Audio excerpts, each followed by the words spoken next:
Good afternoon students. अपने इस नਵੇਂ lecture ਦੇ ਵਿੱਚ ਨਵੇਂ ਵੀਡੀਓ ਲੈਕਚਰ ਵਿੱਚ ਜਿਹੜਾ ਅਸੀਂ ਚੈਪਟਰ ਨया ਸਟਾਰਟ ਕਰ ਰਹੇ ਹਾਂ ਉਹ ਹੈ ਨਾਈਟ੍ਰੋ ਕੰਪਾਊਂਡਸ। ਸਾਡੇ ਫੰਕਸ਼ਨ ਗਰੁੱਪ ਦੇ ਸੀਕੁਐਂਸ ਦੇ ਵਿੱਚ ਇਹ ਲਾਸਟ ਫੰਕਸ਼ਨ ਗਰੁੱਪ ਹੈ। ਇਸ ਤੋਂ ਪਹਿਲਾਂ ਅਸੀਂ ਅਮੀਨਸ ਦਾ ਚੈਪਟਰ ਕੰਪਲੀਟ ਕੀਤਾ ਹੈ, ਜਿਸ ਵਿੱਚ ਲਾਸਟ ਟੌਪਿਕ ਅਸੀਂ ਕੀਤਾ ਸੀ ਫੇਸ ਟ੍ਰਾਂਸਫਰ ਕੈਟਲਿਸਟ। ਉਸ ਤੋਂ ਅਸੀਂ ਨਾਈਟ੍ਰੋ ਕੰਪਾਊਂਡ ਸਟਾਰਟ ਕਰ ਰਹੇ ਹਾਂ।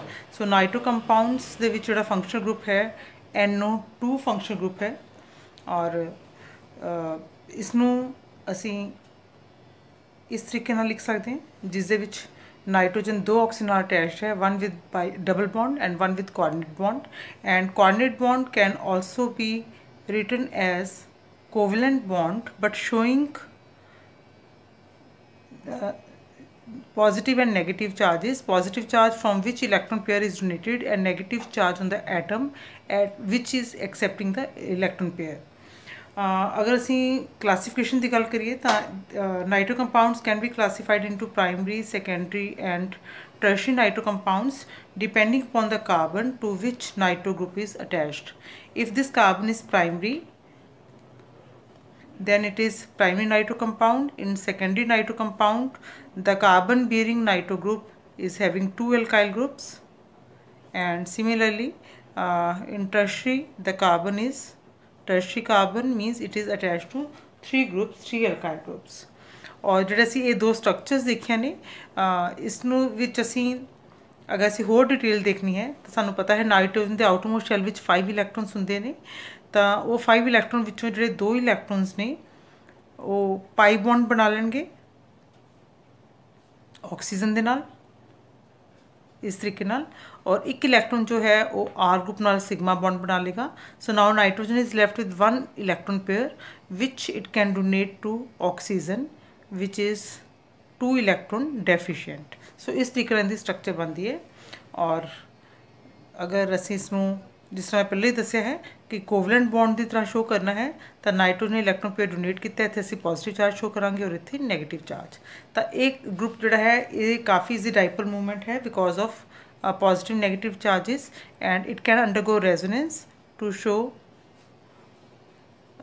Resonance. We can have another resonating structure जिस नैगेटिव चार्ज दूसरे एटम के उपर डीलोकलाइज हो जाएगा।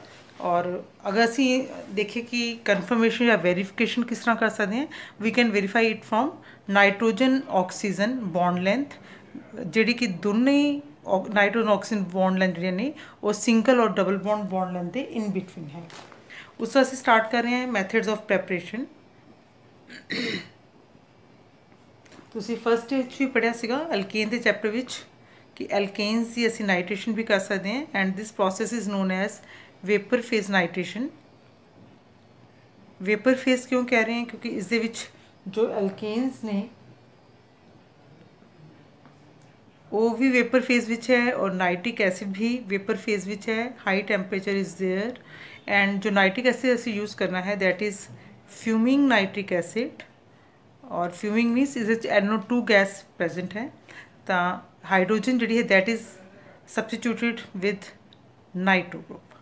सिर्फ इन्ना ही नहीं है क्योंकि नाइट्रिक एसिड जो है ऑक्सीडाइजिंग एजेंट भी होंदा है।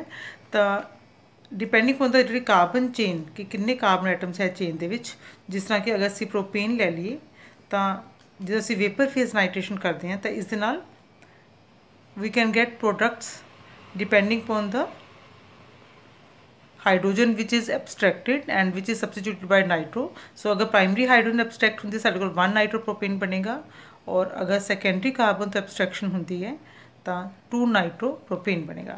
इस दे नाल ही साढ़े कोल जिहड़े प्रोडक्ट्स बनते नाइट्रो वो corresponding to carbon carbon bond cleavage हर एक फ्रैगमेंट के नाल बॉन्ड नाइट्रो कंपाउंड्स बननगे। जिस तरह कि अगर इत्थों बॉन्ड क्लीव होंदा है तो 2 carbon nitro compound, similarly 1 carbon nitro compound। So number of products are formed। Along with that we also have complete oxidized products जिसका कार्बन की ऑक्सीडेशन हो जाती है तो कार्बन डाइऑक्साइड, नाइट्रोजन की ऑक्सीडेशन होएगी तो नाइट्रोजन डाइऑक्साइड, और हाइड्रोजन की ऑक्सीडेशन हो रही है तो वाटर।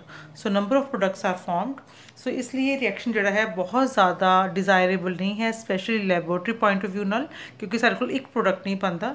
बट हाँ, क्योंकि अगर असी इस मिक्सर की गल करते हैं फ्रैगमेंटेड नाइट्रो कंपाउंड से, तो उन्होंने असी एज सॉल्वेंट यूज़ कर सकते हैं। तो इंडस्ट्रीयल मैथड ऑफ प्रैपरेशन जोड़ा है उस असी इस मैथड में बहुत ज़्यादा प्रैफर करते हैं, क्योंकि इंडस्ट्री लैवल पर असी ये सारे मिक्सर में ही एज सच सॉल्वेंट की तरह यूज़ कर सकते हैं। सो सैकेंड जो मैथड है that is from alkyl halides. So now alkyl halides are X. अगर से इतने न्यूक्लियोफिलिक सब्सटीट्यूशन रिएक्शन कर दिए, जिस तरह की अगर से इतने सिल्वर नाइट्रेट ऐड कर दिए, सॉरी सिल्वर नाइट्राइट ऐड कर दिए AgNO2, तो इस दे विच ये ग्रुप इतने अटैक करेगा, ये वाला ग्रुप, तो साढ़े को final product nitro compound plus silver halide. Now the question is कि जो नाइट्राइट ग्रुप है इट इज़ एम्बीएंट न्यूक्लियोफाइल। एम्बीएंट मीनस कि इस दो साइड्स ने जितों ये अटैक कर सकता है, one is through oxygen, another is through nitrogen. हुण इस केस जो अटैक है प्रैफरेबली नाइट्रोजन थ्रू होंगे, but there is some product corresponding to attack of from oxygen. तो ये नाइट्राइट बन गया अल्काइल नाइट्राइट। अगर बॉन्डिंग नाइट्रोजन के थ्रू होंगी है तो यह असी नाइट्रो एल्केन कहने हैं। सो अटैक किस दे थ्रू होएगा, किस तरह पता लगेगा, क्योंकि सिल्वर और नाइट्राइट की जी बॉन्डिंग है कोवलेंट बॉन्ड है। सो कोवलेंट बॉन्ड करके सिर्फ ऑक्सीजन के लोन पेयर और नाइट्रोजन के लोन पेयर अवेलेबल ने इससे अटैक कर ली। अगर ऑक्सीजन के लोन पेयर अटैक कर दे तो नाइट्राइट बनेगा, अगर नाइट्रोजन के लोन पेयर अटैक करेंगे तो नाइट्रो बनेगा। Now we know as compare to oxygen nitrogen is less electronegative, so it can attack easily or it can donate its electron density easily. So attack is through nitrogen mainly and we are getting nitro compound. But अगर असी इसकी बजाय sodium nitrite लीए या potassium nitrite लीए तो वो compounds की है आयनिक कंपाउंड्स ने, और आयनिक कंपाउंड में जो नैगेटिव चार्ज है वो ऑक्सीजन ते प्रेजेंट होंदा है। इस तरीके नाल तो नैचुरली हुण जो अटैक होएगा वो नैगेटिव चार्ज के थ्रू होएगा और बॉन्डिंग जो प्रोडक्ट बनेगा वो नाइट्राइट बनेगा। ठीक है, और इस तो बाद एक मेथड है from primary amines containing tertiary carbon. Means इस तरह के अमीन जिससे टर्शियरी कार्बन है, जिस तरह ये कार्बन टर्शियरी कार्बन है, 3 अल्काइल ग्रुप लगे हैं, बट अमीन जी है प्राइमरी है।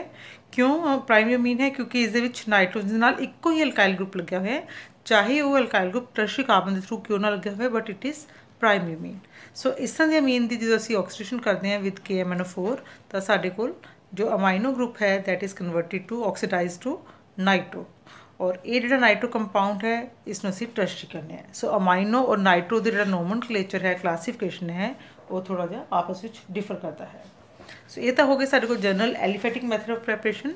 अगर असी एरोमेटिक बनाने हैं कंपाउंड्स, एरोमेटिक नाइट्रो कंपाउंड्स बनाने हैं, तो जिस तरह कि नाइट्रोबेंजीन, तो ये भी तुसी ऑलरेडी फर्स्ट ईयर पढ़िया हुआ है। सिंपल मैथड है बेंजीन नू असी नाइट्रेशन करांगे by using nitrating agent, that is nitric acid in presence of concentrated sulphuric acid. तो साढ़े को इत्थे नाइट्रोबेंजीन बन जाता है और प्लस वाटर। ये रिएक्शन तुसी ऑलरेडी पढ़िया हुआ है। It is an example of electrophilic substitution reaction.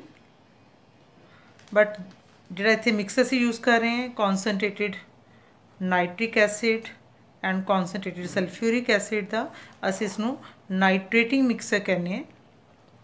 But सिर्फ साढ़े को यही ऑप्शन नहीं है, we have a number of options available to us, जिस तरह कि असी नाइट्रोनियम परक्लोरेट असी यूज़ कर सकते हैं, नाइट्रोनियम टेट्राफ्लोरोबोरेट असी यूज़ कर सकते हैं, ईवन असी नाइट्रिक एसिड ਨੂੰ ਅਸੀਂ ਐਸਟਿਕ ਐਨਹਾਈਡਰਾਈਡ ਦੀ ਪ੍ਰੈਜ਼ੈਂਸ ਵਿੱਚ ਵੀ ਯੂਜ਼ ਕਰ ਸਕਦੇ ਹਾਂ। So these are comparatively this is comparatively mild oxidising agent. ਕਿਹੜਾ ਨਾਈਟ੍ਰੇਟਿੰਗ ਏਜੰਟ ਯੂਜ਼ ਕਰਨਾ ਹੈ ਉਹ ਡਿਪੈਂਡ ਕਰਦਾ ਹੈ ਕਿ ਸਾਡਾ ਸਟਾਰਟਿੰਗ ਮਟੀਰੀਅਲ ਕੀ ਹੈ। ਫੋਰ ਐਗਜ਼ਾਮਪਲ ਅਗਰ ਸਾਡਾ ਸਟਾਰਟਿੰਗ ਮਟੀਰੀਅਲ ਜਿਹੜਾ ਹੈ ਸਬਸਟੀਟਿਊਟਡ ਬੈਂਜ਼ੀਨ ਹੈ, ਜਿਸ ਦੇ ਵਿੱਚ ਜਿਹੜਾ Z ਹੈ ਉਹ ਇਲੈਕਟ੍ਰੋਨ ਰਿਲੀਜ਼ਿੰਗ ਗਰੁੱਪ ਹੈ। ਇਲੈਕਟ੍ਰੋਨ ਰਿਲੀਜ਼ਿੰਗ ਗਰੁੱਪ ਮਤਲਬ ਕੋਈ ਐਲਕਾइल ਗਰੁੱਪ ਹੈ, ਅਮਾਈਨੋ ਗਰੁੱਪ ਲੱਗਿਆ ਹੋਇਆ ਹੈ ਜਾਂ OH ਗਰੁੱਪ ਹੈ। ਸੋ ਇਸ ਤਰ੍ਹਾਂ ਦਾ ਕੋਈ ਵੀ ਗਰੁੱਪ ਲੱਗਿਆ ਹੋਇਆ ਹੈ ਜਾਂ ਤਾਂ ਉਸ ਕੇਸ ਵਿੱਚ ਕੀ ਹੁੰਦਾ ਕਿ ਇਹ ਗਰੁੱਪ ਇਲੈਕਟ੍ਰੋਨ ਰਿਲੀਜ਼ਿੰਗ ਗਰੁੱਪ ਨੇ, ਰਿੰਗ ਵਿੱਚ ਇਲੈਕਟ੍ਰੋਨ ਡੈਂਸਿਟੀ ਵਧਾ ਦਿੰਦੇ ਨੇ। ਸੋ ਰਿੰਗ ਬਹੁਤ ਜ਼ਿਆਦਾ ਐਕਟੀਵੇਟ ਹੋ ਜਾਂਦੀ ਹੈ and we can use mild oxidising agents. ਜਿਸ ਤਰ੍ਹਾਂ ਕਿ ਜੇ ਅਸੀਂ OH ਗਰੁੱਪ ਲਗਾਉਂਦੇ ਇੱਥੇ ਫਿਨੋਲ, ਤਾਂ ਨਾਈਟ੍ਰੇਸ਼ਨ ਅਸੀਂ ਈਵਨ ਡਾਇਲਿਊਟ ਨਾਈਟ੍ਰਿਕ ਐਸਿਡ ਦੇ ਨਾਲ ਵੀ ਕਰ ਸਕਦੇ ਹਾਂ।